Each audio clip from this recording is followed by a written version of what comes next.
Igbo juru ebe zuru ụwa niile ọnụ. Ndị Mbaise ka zuru ụwa niile ọnụ. Ikoro Mbaise Media House abịaruole. Anyị jiri akụkọ bịa. Onye ọbụla ntị nụ akụkọ anyị o. Ikoro Mbaise Media House kọcha ya agwụ o. Ndị Enugu steeti gewe o. Ndị Mbaise jiri m ozi. Ndị Mbaise ka zuru ụwa niile ọnụ. Ọ nọ n'ụlọ nọ n'ama ha ga-wewe iwe. Ndị Enugu onye sila Media House achọwa Mbaise okwu. Ole onye nọ na Facebook achọghị anyị okwu.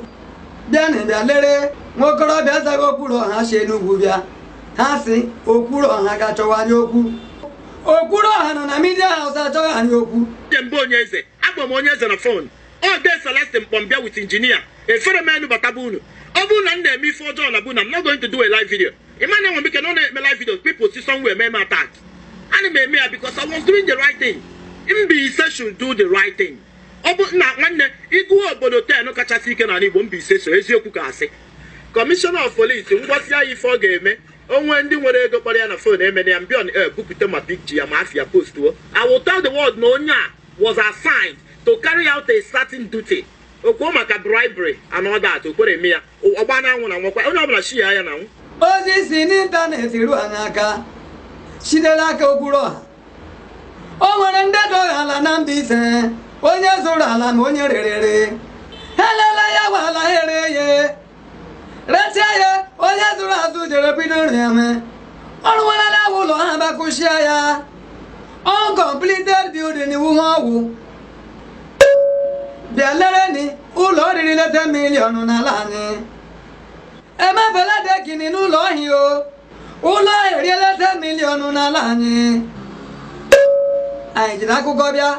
Onye ọbụla ntị nụ akụkọ anyị. Ị ga-agba isi m jiri si. Njikwere si. Ejikwere rụọ. Ejikwere kụọ. Onye ejikwere kụshịa. Mma were aka labụ. Tupu onye ọwa anya. Oke osisi akpaghị Emeka. Okwuruora bụ ọgama. The village chairman ye. Oke osisi Emeka. Gbananya ọtọ jiri mee. Ihe nyefere m oche ọchịchị eduru n'ihe ọrụ dịka village chairman onye fere ọfọ obodo a. Ama nnọ ndị okomadụ niile gọrọ m ọfọ. Si na ndakwa ihu eziokwu kpuo ihu lala. Alọkpa nke ọkụ bụkwa m. Gbagị ka eziokwu. Ihe gbasara ala a n'ihi na akwara m aka m ọtọ n'ihi na agala m onye obodo. Ụmụ m galata eto ana m ahụ hụ ọjọọ kpọ ya hụ ọma ma ọ kpuchie ya.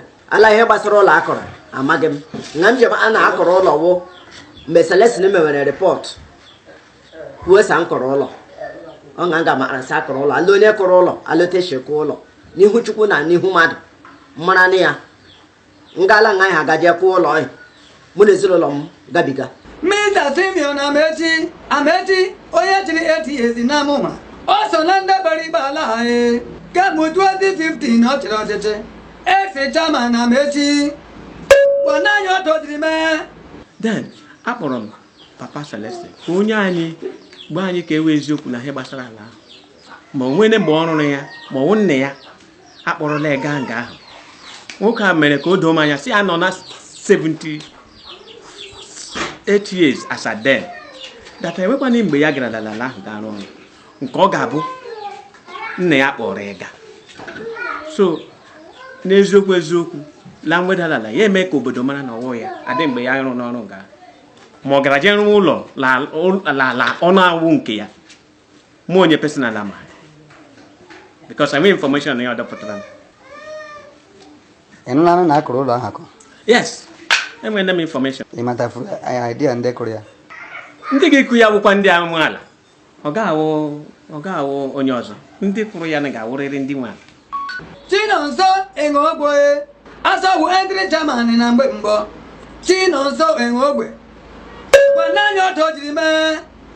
Ala anyị nọ ekpele ikpe gbasara ala ahụ na ọlọkpa nkụ awa ya Celestine nwude ide anyị ahụrụ ya na adị okwulo ka anyị na ya nwere otu emo na anọ nga na adị okwu m na papa ya ude dị ma arụ ngwa nọ ndụ nọrọ na ọlọkpa nkụ gwa ndị ọkpa nkụ si ihe gbasara ala ahụ aka ya gbugburu okwu ya gbugburu aka ya adịghị.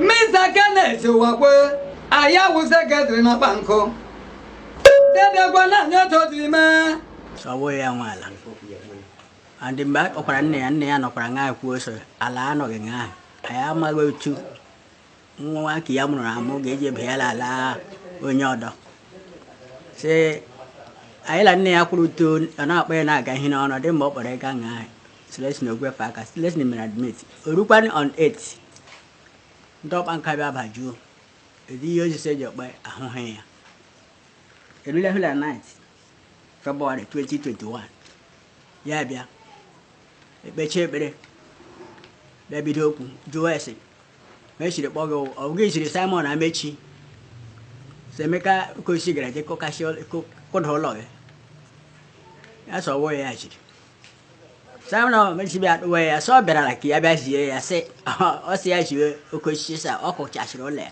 and ọ wele ọbara ọ ga-efufere ala gbaka bịa jụọ ya ga ọhụ niile ndị ahụ edere akwụkwọ ya na-ekwu a na-ede Madam Ugochi Mataya Sumuzo Wanya ta iwe na ala Madam Ugochi Kwana nyoto drima so juazie Mande wena onye nwe ala ahụ erere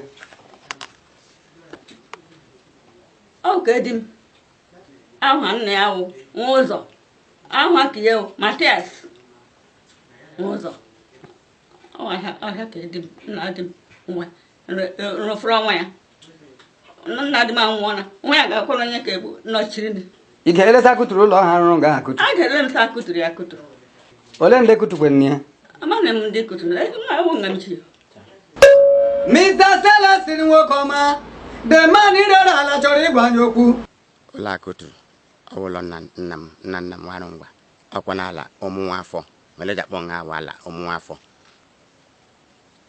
melejakpọ ya ala ọmụnwa afọ ala ezuru ụlọ ọkwụ nga awala ọkwụ ọkwa n'ala ezuru ụlọ ha leja azala ezuru ụlọ anyị wụ ọmụnwa afọ arụ ngwa osagwụ ndị nwe ihe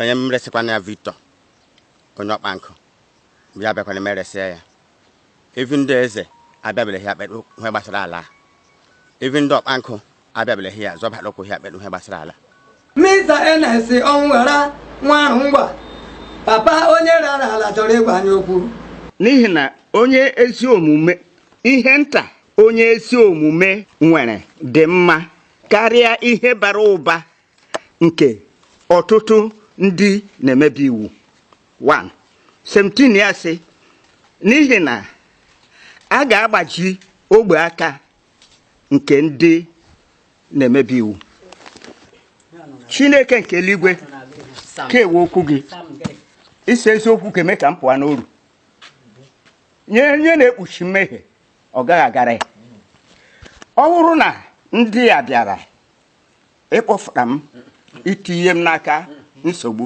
Chineke lekwa m enyi m ṅaa ntị adịghị mgbe ọbụla ihe m matara m ji mee katamasa amakwaghị ya ọsọ bekwa gị jiri mma jiri egbe gbagbuo m ihe ahụ Chineke ọ ga-akara mma na m nwụrụ n'ihi eziokwu karịa na m ji nwụọ n'ihi okwu ụgha adịghị mgbe nna m arụ ngwa gara ebe ahụ ị hụrụ akpọwa akwa ebela dị mgbe ọ gara adịkwana mgbe m onye na onwe ka m gafeberele n'ihi nke a Celestine alụlọta o jiri were chọpụta na ebe ahụ gawa ebe ke arụ ngwa Chineke aka m abụọ amaghị m eze osita dị mma bi Nwokocha ụmara tere ọgwa amụmara gwa na anyị okwu onye kpọrọ onwe ya Okwuruora ịbala Mbaise na Amumara precisely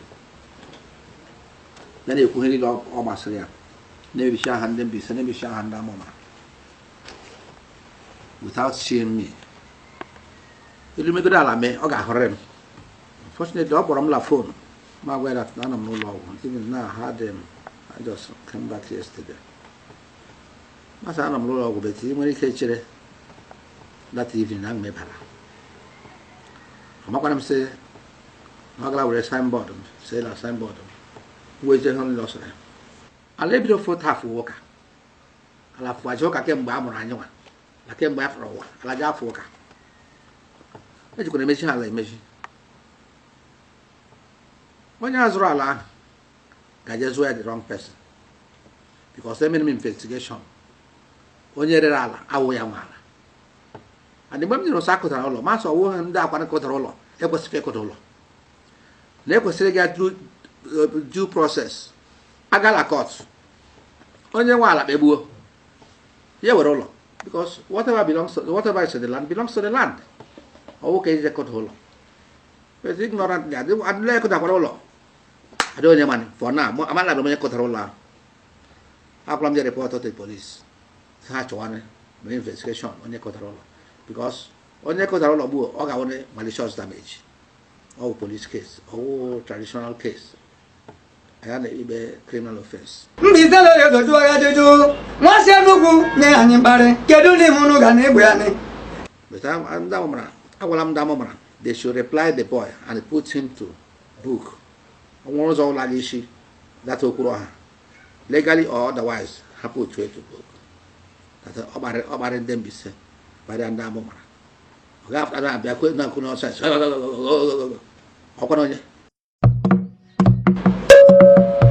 Mbize na yodo n'ụwa niile prọfesọ si na Mbaise Mbaise ndị gụrụ akwụkwọ zuru uwe ebe niile Mbaise gazuru ụwa niile ọnụ Mbaise gazuru ụwa niile ọnụ ndị Mbaise jiri m ozi chinzi Okwuruora si Enugu si gị ị ga na chemba jezere ọnụ gị ị ga ịzara m iji gị ga mkpọrọ ma ọ bụ ga azara m iji gị lawa ni igwe ole Mbaise na yodo nye anyị mkparị